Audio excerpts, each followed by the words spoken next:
Hello everyone, welcome to today's webinar on undergraduate programs offered by University of Saskatchewan. This is Gurpreet here from Shiksha Study Abroad, and I have Michael and Danny from University of Saskatchewan who will be answering all your queries. A little housekeeping before we start off with the webinar. You can ask your question in the question box of GoToWebinar panel. Now, before we start off with the presentation, it would be great if Michael, you can introduce yourself to our audience. Over to you, Michael. Certainly. Hi, everyone. My name is Michael Patterson. I'm a student recruitment officer. I work for the University of Saskatchewan. Today, we're going to talk a little bit about a little bit about Saskatchewan, about our university, a little bit about Canada. We'll talk about the programs we offer, a little bit about admission standards, tuition, and some other important information. And my boss, actually the manager for student recruitment, Danny Freire, is also available to answer some of your questions. And my thanks to Gurpreet for hosting us.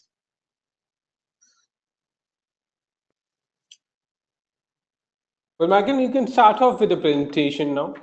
Oh, certainly. Sorry, based on your introduction, I wasn't sure if you needed some more time. So, can you see? I see my screen. I've got webcam on myself. Can you see that? Is it in the way of the presentation? Yes. Okay, I've got it taken care of. All right. So, obviously, the University of Saskatchewan is located in Canada. Sorry to interrupt you. We can't see your, screen as of now. We can see only your webcam. Oh, okay. Let me. Thank you for telling me that. I will. I'm not sure why you can't see my screen. I think I don't have the permissions, Gurpreet. The same problem we had previously.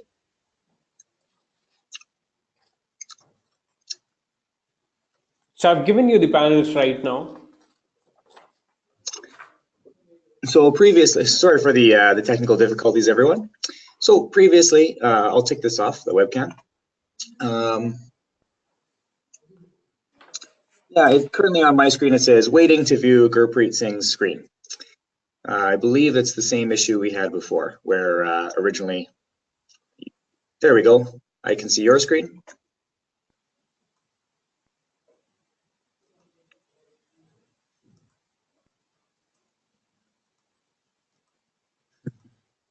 We'll sort this out, everybody.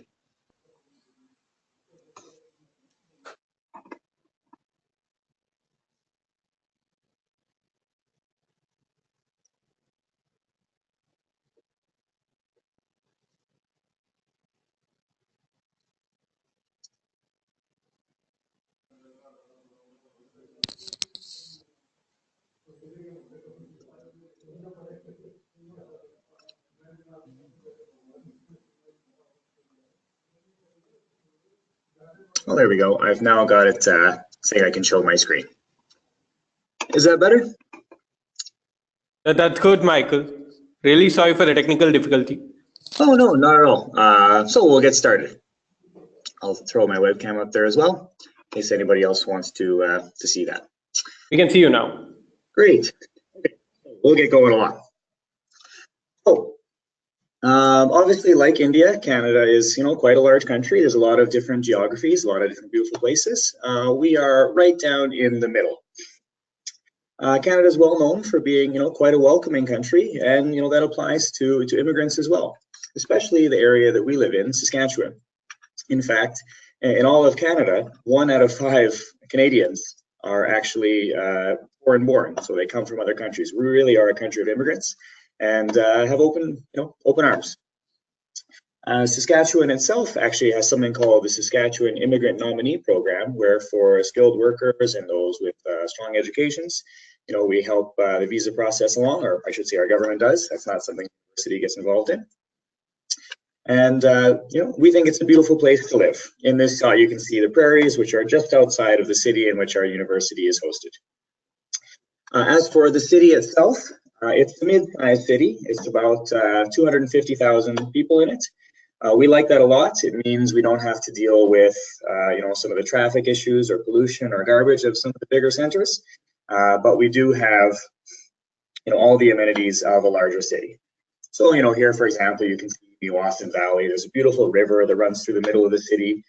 The university campus itself is situated right beside this. Here's a shot of Saskatoon downtown in the winter. There's a beautiful little skating park just down the street from this. One thing that's really convenient actually about our university is that when you become a student here, you'll get a U-Pass card, which allows you to take all of the public transit for free anytime you want. So it's very convenient for moving around the city as a student. It's a pretty vibrant city. There's lots going on all the time, all throughout the year. Here's just some pictures of the different festivals we have. There's food-based festivals, cultural festivals, music festivals. It's a pretty fun place to live. As for the campus itself, it was established in 1907, so we're just over 100 years old now. It's got this beautiful gray stone architecture, lots of green space. Actually, my office is just over on the left of this shot. I think it's a beautiful place to work, and I loved studying here. Yeah, like I said, lots of nice spaces on campus. So the US, or University of Saskatchewan, is a member of the U15 universities. So there are about just under 100 universities and colleges, post-secondary institutions throughout Canada. But there is this group called the U15 are Canada's top research-intensive schools. So what that means for you as prospective students is that you may have access to some of our research facilities. So for example, we have something called the Canadian Light Source, which is a synchrotron. It's a device the size of a football field that allows us to do incredible research into materials engineering, into medical sciences, biology, all sorts of things. And this is just one example of some of the pretty amazing facilities that we have on campus. This, for example, is the only one of its kind in Canada and one of only a few in the world, meaning that people literally travel from across the planet to Saskatoon to do their research with us. It's a fairly large university by Canadian standards. We have more than 24,000 students. More than 3,000 of those are international students. More than 2,900 are Aboriginal or First Nations students. And they're really coming from all over. So for people coming from India, that might be very interesting. You won't just get to meet people who are, say, born in Canada, but you get to experience the cultures and perspectives from the people literally across the globe. So the programs that we're going to go over today really quickly are not all of these. These are the direct entry programs that we have at our university. Direct entry just means that you can start studying these as long as you've got the requirements, which most important one is going to be you finished high school, okay? And I'll explain very, very briefly later what the non-direct entry programs are, though that's not going to be the focus of this talk. So we're going to talk about arts and science, about engineering, and about Edwards School of Business. The reason for that being that the other programs' application date has already closed. So if you're hoping to get involved in those, you probably would want to apply for the following year. Okay, so arts and science is going to have a lot of the topics that are more familiar to students from high school. It's going to have your English classes, other language classes, math, physics, chemistry, computer science. It also has some things which is probably going to be new to you, subjects like, say, archaeology or psychology. So that's the college that you want to be looking at if you're interested in studying these types of subjects. I don't have time to go through every single one of the different degrees that we offer there because there are so many. But if you'd like, if you have specific questions, I can tell you if we have them at the end. And of course, I'll at the end finish off with a link to where you can find tons of information about all the programs that they offer. So, like I said, there's more common subjects from high school, but of course we're going to go into a lot more depth and detail. Things like fine arts, the sciences, social sciences, humanities. Edwards School of Business is obviously the business school that we have. It offers 6 different degree programs. These are finance, accounting, management, marketing, operations management, and human resources.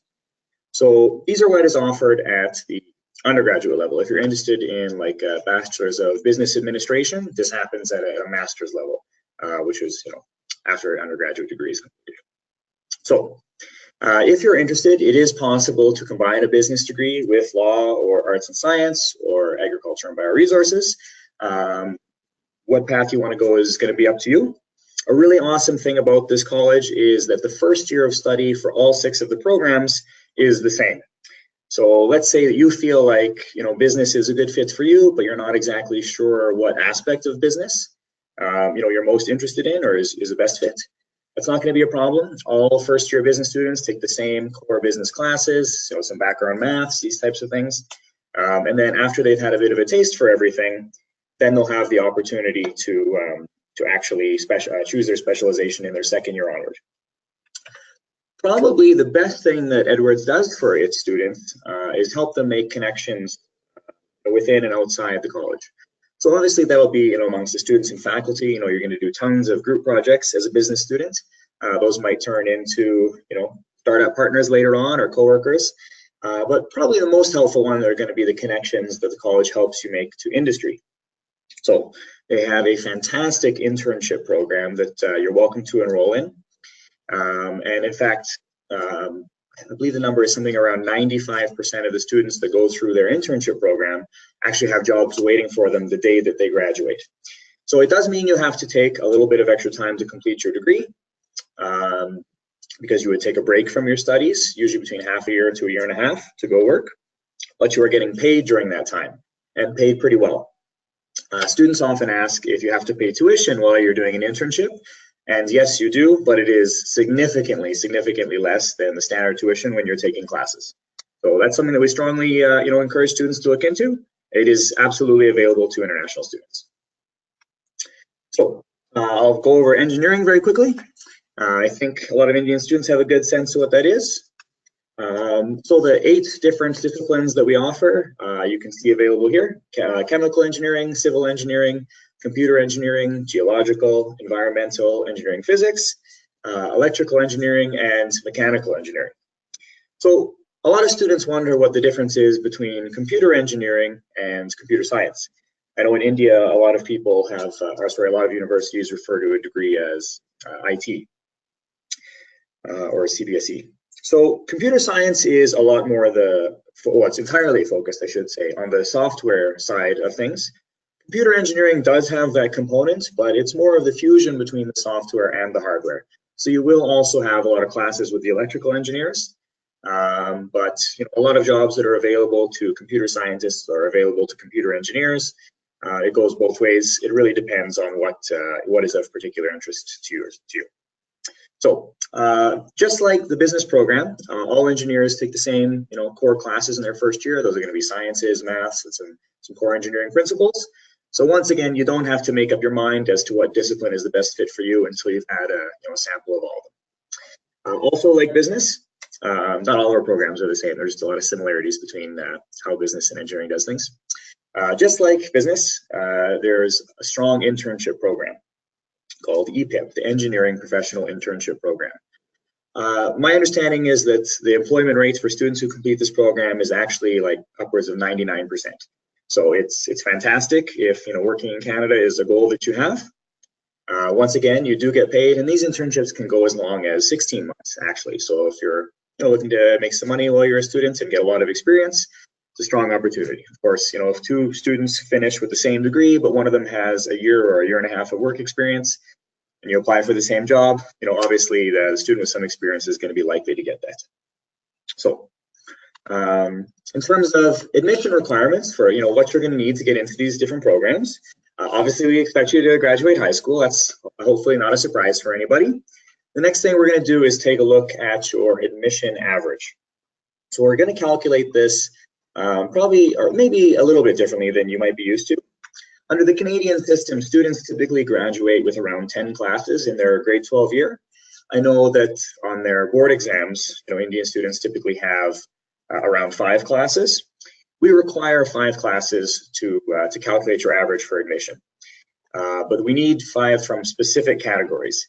We do require 1 math, 1 English, and then 3 from these other subjects that I'm sure you can see on your screen. Now, don't be scared if you're thinking to yourself, well, I'm interested in business, but I don't have math. We do understand that students in the business stream in India do not take a math course or do not have math on their CBSE or ICSE or whatever board you study with. There is a route that you can take. It is possible to be accepted into arts and science, even though you don't have this. You could be offered something called conditional admission if your other scores are very strong. And then you'd be admitted with something called a deficiency. What that means is that within your first year of study, you would have to take one math class from our university to clear that deficiency, and then you would be allowed to transfer into state business. If you choose to go that route, I recommend you meet with an academic advisor because they can help you plan out the courses that you should take so that once you transfer into business, if that's your goal, that you won't have lost hopefully any time because you'll have been taking the same courses as business students. Okay, so Michael, I'm going to interrupt you over here for a minute. We have few questions if we can answer them. I'd be happy to do so. We have Vinamr who wants to know what exams do I have to appear for studying in your university? Right. I promised to answer that one in detail in a later slide. Maybe we'll move on to it. Or if you want, I'll answer that very soon. Yeah, maybe allow me to continue for 2 more minutes. Is that all right? You can do that. Sure. So just very quickly going to go over the required courses that you're going to need. Like I said, for all the programs, you are going to need to have a math class. For arts and science, you can be admitted if you don't have it, but you'll be required to take one in your first year. For engineering, you'll be expected to have not just math, but also physics and chemistry, with a minimum average of 70% in each of those. Now, I should mention here for that 70% and also in our average calculation, excuse me, that's 70% under the Canadian system. So, the top score in India and the top score in Canada is 100, but, a pass in Canada is 50. Well, it's 35 in India. So that means that the scaling is different. So for the really high marks, typically, say a 95 in India is a 95 in Canada, but that does diverge as you go lower. So for example, it's going to depend on your board, how we do the calculation, but typically say a 70 in India is somewhere around a 74 or a 75 in Canada, okay? So the other requirements we're going to need to take care of is English proficiency. This typically isn't very difficult for Indian students to meet. There's a number of different ways that you can do it. So maybe I'll go here first and answer the student's question about what documents or tests or things we need to accept. So eventually we will need your year 10 and your year 12 board exam results. If you're applying, say now, and you're in grade 12 and you haven't yet finished your board exam results, that doesn't mean you can't be admitted. We would require that you submit your 10 board exams, but we will accept your year 12 school exam marks. Now, of course, if you haven't finished those yet either, that's fine. Typically, we just get students to talk to their schools and come up with a document saying, this is my marks from the first semester. If you can provide that kind of a document, you can be accepted.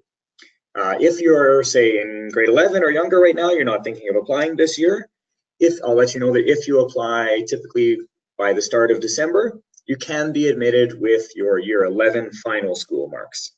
But for those, there's a little asterisk there because we're so late in the year at this point, we're always looking for the most recent marks. We would require from students the school marks from year 12. Okay. Now, in terms of English proficiency documents, that's asterisk because you may or may not need to provide it.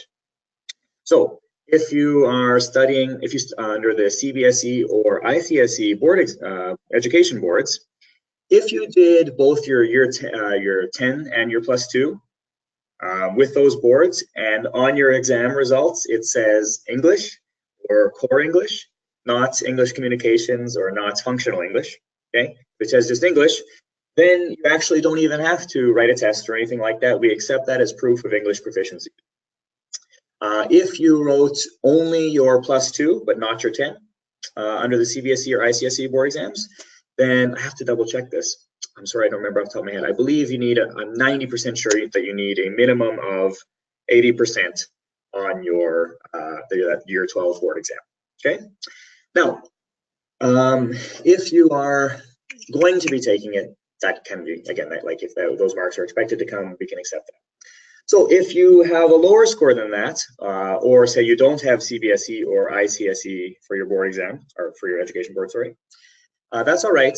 In that case, you would be required to write an English test. So we accept a lot of different tests. There are actually even more than this available on our website if you're curious.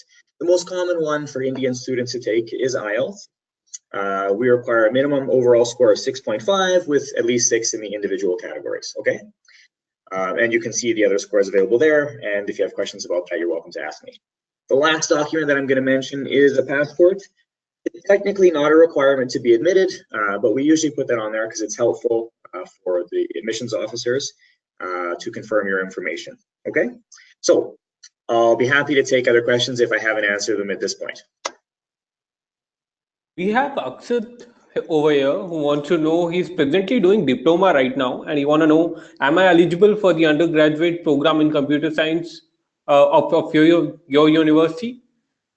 Okay, so he did his year 10, but he hasn't done the +2. Is that correct? And then you went straight to diploma program? Okay, so typically students who go that route are typically only admissible to arts and science. If that student sends me his documents, I can take a look at it and see if that's the case. But without seeing the documents, I can say that in most cases, they're only admissible to arts and science without the +2 year. Yeah. So we have Vyom over here. He says, I've got a conditional offer letter from your university in computer science. And in India, we have 5 subjects, that is mathematics, physics, chemistry, English, and computer. We don't have any arts or humanities subjects over here. So how would my admission average will be calculated for BSc? Oh, right. Yeah, so I should have explained that. I forget that, of course, that is a problem for students in sort of the science streams in India. So it's up to the admissions officers to make the decisions as to how they do that.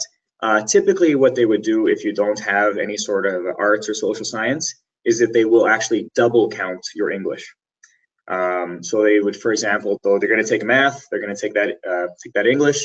They'll take 2 of the other sciences, and for the 5th class, they do require something that's not in the math or science stream. So they'll actually count English a second time.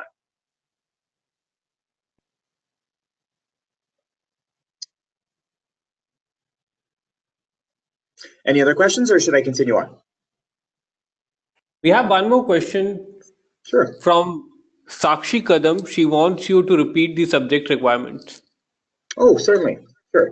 I'll go back there. I know the slide is so small. Probably it's hard to see.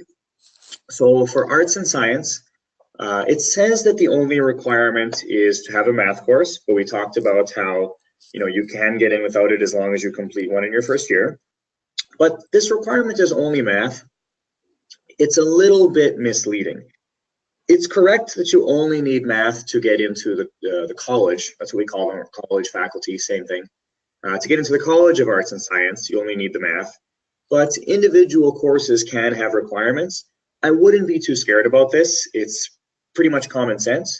So if, for example, you wanted to take a chemistry class, chemistry is under arts and science, but the chemistry class itself will have a chemistry requirement. So you can typically think that anything that you want to study at university, you need to make sure you had a similar subject in high school, if those subjects even exist. I wouldn't worry too much about it. If you have specific questions about that, of course, you're welcome to ask me. For business, for Edwards School of Business, they do also require mathematics, but they won't admit you directly without it. You would have to go the arts route and then transfer to Edwards. And for physics, once again, mathematics, but also physics and chemistry for engineering. Sorry, I think I might have said physics. Is that clear, or one more time? Well, hope that answers your question, Venkat. You can continue with your presentation, Michael. Sure, sounds good. Okay, so we do offer something called joint admission. This is specifically for students who don't meet, I'm not going to spend a lot of time talking about this, so there are a lot of details, because this isn't a problem for most Indian students. But this is for those who don't meet our English language requirements. So if you are a strong student and you meet the academic qualifications, but your English scores are poor, your English skills are poor, we actually have a language center at the university, and you could be admitted to both programs simultaneously. And then as long as you do well in your English programs, you're guaranteed admission. Okay, so if for any of you out there, you struggle with English, that's an option. So in terms of application deadlines, the 3 programs on the left that we're talking about that are still open, it's May 1st for all of them. So that's coming up quite soon. So definitely want to be putting in an application very quickly. if any of you are considering studying at our university. What these words rolling admission and competitive admission means is that arts and science under the rolling admission, it's basically first come, first serve. So it means that, you know, if you have the requirements, the classes and the grades, and you apply and there are still space available, then you can be accepted. The competitive admission, they'll basically wait until that May 1st deadline, and then they'll rank all of the students and they'll be taking the top students for engineering and for business, okay? So if any students are listening who might be, you know, not in grade 12, but thinking of applying, not this year, but in future years, I will point out that applications typically open in the fall. So for example, in end of September around or October, it can change slightly year to year. But you could apply even October or November for, say, the 2019 start date. You apply 2018 this year. There are some advantages to applying early. The biggest one is that scholarship opportunities open up in the middle of December, and you can still get some scholarships even if you apply, like say now, but to be eligible for all of them, it's better to apply earlier, okay? So in terms of tuition, you know, you gotta think about that. A university is quite expensive. It needs to be considered. So you can see here the estimated tuition rates. These numbers are based off of 1 year of full-time study, okay? So when you get a bill, it's gonna be for one semester and it typically be for half this much. But it is becoming more and more standard for students to take, you know, instead of 4 years to do a degree, say 5 years or something, or 6 if they want to, you know, work a part-time job or, you know, just make their program a little bit easier to handle. That's totally fine. The tuition that you pay is based on the classes that you take. So if you took, say, half as many classes, you'd pay, half as much tuition. So before I move on, because we typically do get questions here, do you have any questions about the tuition or no? I can't actually see your questions. So we have Dhruv here. He wants more information about financial aid and scholarship related to the UG program. So he's interested in computer science program. Okay, sounds good. So okay, I'll start out by saying this. Our tuition, despite being one of the U15, like Canada's top research universities, it is actually cheaper than most other universities in Canada at that level. The other thing to consider when you're thinking about financial planning is that the city that we live in is relatively cheap compared to, say, you know, centers like Vancouver or Toronto. Students typically pay somewhere between, now this is not an official university answer, but people ask it a lot, so I'm telling you. People typically pay somewhere between $1,000 to $2,000 a month for living expenses. $1,000 a month for a student would be living very, very cheaply. $2,000, you're probably spending a lot more than you need to. So you can, you know, estimate somewhere in the middle there. That middle number is probably what you're going to pay just for your rent alone in some of the larger centers. So that's something to consider. Now, in terms of financial aid to help you pay for those, there are scholarships available. There's some good news and some bad news about that. So the bad news is that some of those scholarship opportunities have already passed. These are called the competitive entrance awards. However, those are just entrance awards. That's just for your first year of study. You're more than welcome to apply for scholarships all throughout your program. There are a lot that are available, and it actually isn't that unusual for some of the scholarships to not go to anyone because nobody even bothered to apply for them. So I strongly encourage you to do so. If you're curious about the scholarships that are available, you can just search University of Saskatchewan scholarships, and it takes you directly to a page that has all that information in detail, more than I have time to give today. Yeah, I should hurry up. I could talk about them a little bit, or I could tell you the websites, but you know, you won't remember it. So just search our university and scholarships. The one that I will mention right now is, because they are still available this year, are the Guaranteed Entrance Awards. These are based entirely on your grades, unlike the Competitive Entrance Awards, which you know, the grades are a consideration, but they also consider things like community involvement or experience, or say what program you want to study, like computer science.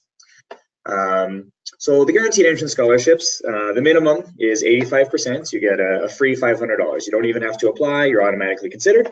$500 isn't an enormous amount of money compared to the cost of tuition, but $500 is $500. On the other hand, if you've been doing amazingly well, congratulations.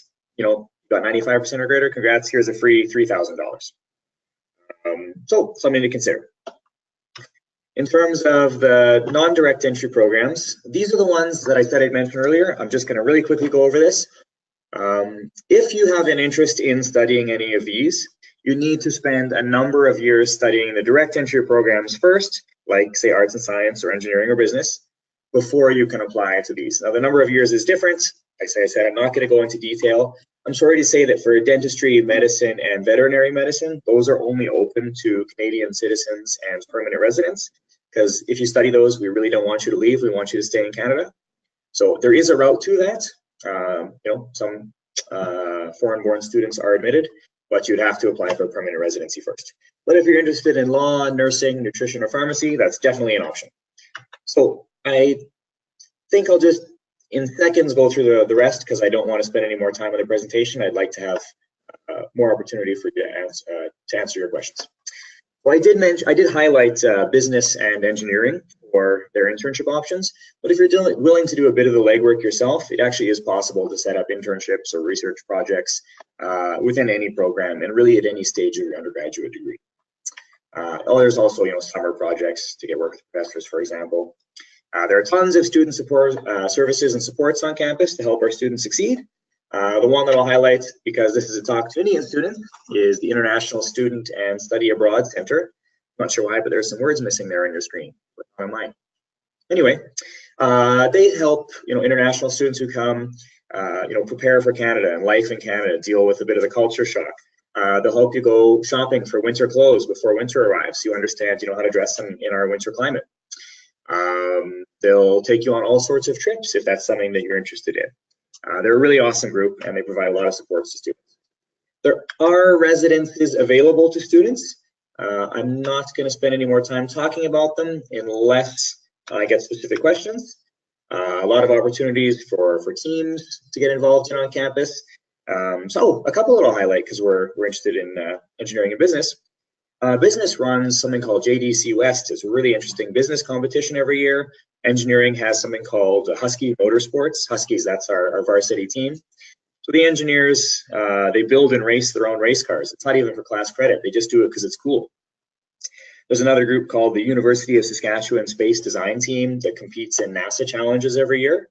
We've already won 2 of them, actually. Back when I was an undergraduate student, some of my friends were on that team. They won that competition for building a climber for a space ladder. Right now they're working on a Mars rover. A lot of really interesting opportunities to get involved as a student on campus. I suggest you check them out. So this is that website I mentioned, admissions.usas.ca. Of course, you're more than welcome to ask me any questions, but if you'd like to spend some more time exploring the programs, you can go straight there and it'll explain in detail you know, lots about each program. There's even a click how to apply button. Scroll down, click apply. You can make an account straight away if that's something that you'd like to do. So I'm going to be online for a while to take any questions that you have. Thank you so much for paying attention, everyone. So Michael, we are having a good number of questions for you as of now. So we have Vinamra Mathur who wants to know, how do I apply? How do you apply? Sure. I will, I just mentioned it briefly, but I'll show you in detail. So can you see my browser here? See that? Yeah, great. So this is the website I just mentioned, admissions.usask.ca. All right.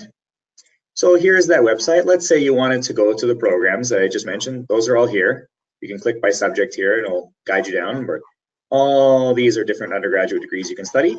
But right at the top, it says admissions. Click here, go how to apply. Scroll down, just click apply.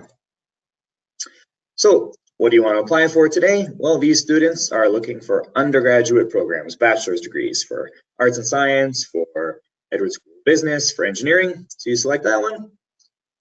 Are you a current or returning University of Saskatchewan student? For you, that is no. Are you a Canadian citizen or permanent resident? Presumably, presumably that's a no. And you'll click continue. So at this point, you'll have to make an account. I don't recommend you bother filling out all the fields of information because that's just for your application account. So once you make that, you'll get an email confirmation. You confirm your email, and then it'll actually give you the option to fill out the form. just follow everything, fill out all your information. At the end, when you choose to submit, you'll be told you need to submit supplemental items, and that's when you'll be asked to submit the documents that I mentioned before.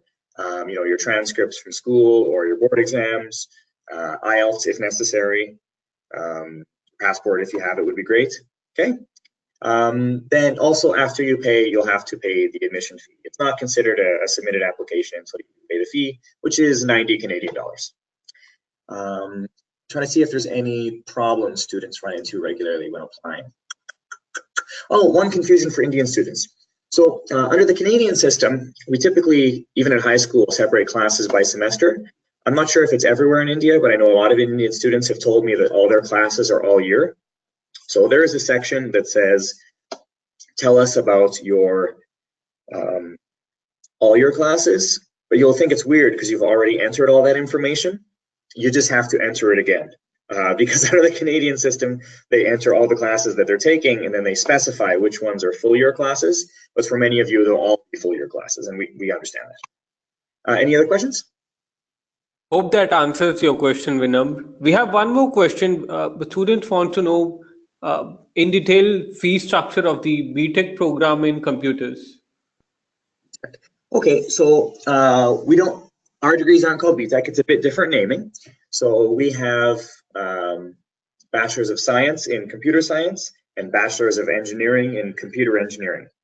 So I'm not 100% sure which one you mean, but we'll just go back to the slide about tuition, and we'll take a look at each one.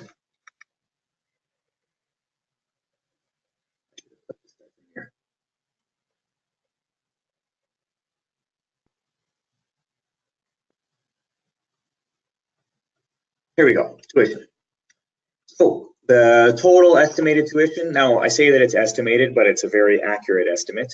Typically this only varies by a few dollars or tens of dollars. So this is the 2017-2018. So typically year to year, there might be an increase of 1% or 2% or something like that. Not sure what the number was this year. But fees for this past year for, say, arts and science, which has computer science, were 15,868 Canadian dollars. That's for 1 year of full-time study. So the cost of the full degree would be this number times 4, assuming you don't fail any classes, and minus any scholarships that you earn. For engineering, engineers actually take more classes per semester.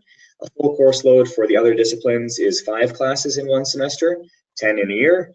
For engineering, it's 6 per semester, 6 in a year. So accordingly, it's a bit more expensive. It's about 21,000 Canadian dollars per year. Okay.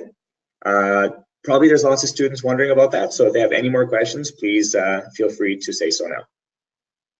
We have Fateh here, who has passed out his high school in humanities stream, and he wants to know which course is more beneficial for him. He's looking for me to suggest courses. Is that correct? I just want to make sure that I understand the question correctly. So he just passed out from 12th standard in humanities, and he's just looking out for your suggestion, which particular course will be more beneficial for him. Okay. So, I mean, obviously I can't really give a great answer for that. I don't know this person, and I don't know what their interests are or what their hopes are, what they're hoping to do with their degree. I can give some personal advice that's maybe not, official University of Saskatchewan advice. I often tell people who ask me things like that they should take a look at jobs that they want to do. Whether those are local jobs or looking on, say, job search websites like Indeed. There's a Canadian version of that if you're hoping to work in Canada at some point. Take a look at what jobs are out there, see which ones are of interest to you, and see what their requirements are. And typically, for a lot of jobs, they do require degrees these days. And take a look and say what they're looking for. So if you're hoping to work in this sector, okay, a degree in international studies is useful. If you're working, looking at this sector, okay, a degree in economics is useful. But without, or say English for whatever. So without knowing what the student's plans are, I can't say specifically. And to be honest, I'm hesitant to say. just because it really is, you know, it really is very personal. I'm sorry, that's the best I can do. The other nice thing Thanks. about looking online for Thanks. jobs is that then you can see what types of work there actually are a lot of opportunities in. Thanks for answering that, Michael. We have one more question from Dhruv. He have just passed out of 12th standard. He wants to know, is there any requirement of age that is particularly 19 years for your computer science program? Oh, so he's 19 years and he wants to know if that's okay? Correct. Okay. Yeah, so there is technically an age minimum. I can't remember what it is because I've never encountered it. I think it's something like 16. So he would be totally fine. There is no age maximum, so he's got nothing to worry about. Though he can't go to the campus bar until he's 19. So we have one more question where a student wants to know what all exams do they need to give to be eligible for the scholarship. Oh, okay. So our scholarships are based on your average calculus. The guaranteed entrance scholarships that I mentioned, these are based off of your average, how we calculate it. So however we calculate it, that's the average that we'll use. It is based on your school marks or your board exam marks. And I know this can be a bit confusing. So let's say you don't have, I'll give examples because it can be. So let's say you don't have your grade 12 board exams yet. They'll take a look at your grade 12 term 1 marks and they will calculate your average for both admission and for scholarships. If that 5 subject average, is high enough to get a scholarship, you can be awarded one. But let's say, or not let's say, eventually we do require your grade 12 board exams. Those don't have to be given to us for admission, but you can be accepted with your school marks, you can come to Canada, you can start studying, but at some point we require that we get an official copy from your school, or sorry, from the Education Board of your grade 12 board exam marks. Let's say that your marks go up and your average from your board exam was actually higher than your school marks. In that case, you would actually get a higher scholarship. On the other hand, if your marks go down a little bit, your scholarship will not be downgraded. You won't get less money. Okay? Now, this is just for the guaranteed entrance scholarships. In terms of the competitive awards, the ones that you actually have to fill out an application for, those are based less on grades, but even the requirements that are grades, that's entirely just your school marks. So students sometimes wonder like, oh, should I write like SAT or something like that? Well, we don't care about that. The Canadian education system is fairly uniform throughout the provinces. And so we know, a good mark from one school is the same as a good mark from a Saskatchewan school. So we don't need a national test like the States has because their school systems vary so much. So that's sort of a long answer, but I hope it explains things well. Last question for you, Michael. Mm-hmm. Karshan over here wants to know tuition fees for engineering students for one semester. For one semester? Sure. Yeah. So, assuming that a student is taking the maximum number of classes, which they don't have to do, but then it would be half of this 21,200. Okay. So that's going to be 1,000. Hold on.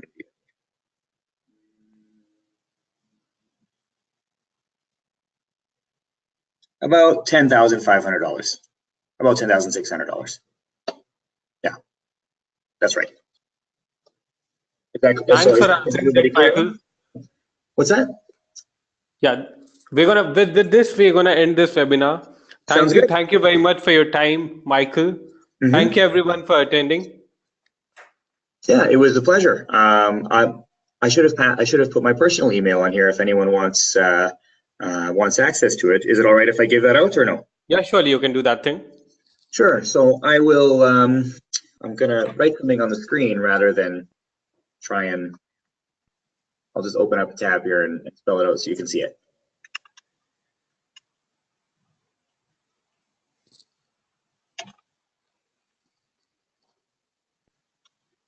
that doesn't help. Anyways, right at the top here, I hope that it's visible for everybody. It is just my name at the university's email address. So Michael, Michael .Patterson, Patterson at usask.ca, usask.ca. So thank you so much to everybody for attending. It was a pleasure to talk to you all. It'd be great to see you on campus someday. And feel free to send me any questions at all that you have. I'm happy to answer them. So, and thanks to you as well, Gurpreet. I appreciate Shiksha for hosting. Thanks for your valuable time, Michael, and thanks for sharing your email ID with everyone. With this, we are going to end this webinar. Thank you, everyone, for joining us. Goodbye. Goodbye.